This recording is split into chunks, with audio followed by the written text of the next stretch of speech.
প্রায় 2 বছর ধরে জাতীয় দলের বাহিরে আছেন নেইমার জুনিয়র। ইউরোপে মাত্র 7 ম্যাচ খেলে ইউরোপের যাত্রা শেষ করেছেন তিনি। অভিমানে কষ্টে ফিরে গেছেন নিজের শৈশবের ক্লাব সান্তোসে। কিন্তু সান্তোসে এসেও সেই ইনজুরির ধাক্কা। দীর্ঘ 1.5 মাস পর সিরিয়া লিগে নিজের প্রথম ম্যাচে দ্বিতীয় হাফে নেমে 45 মিনিট দারুণ ফুটবল খেলেছিলেন। তাই অ্যাথলেটিকো মিনিয়েরোর বিপক্ষে শুরুর একাদশে সুযোগ পান তিনি।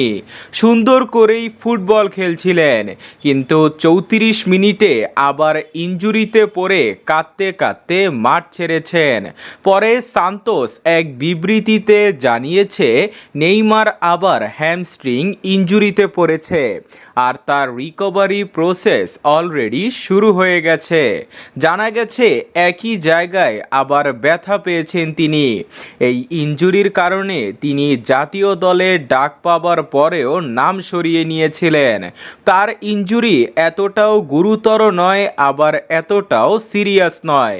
তার রিকভারি হতে 4 থেকে 6 সপ্তাহ সময় লাগবে, অর্থাৎ 1.5 থেকে 2 মাসও লাগতে পারে।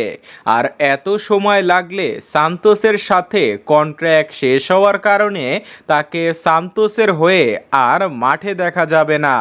হয়তো মিস করতে পারেন ইকুয়েডর ও প্যারাগুয়ের বিপক্ষে ম্যাচও।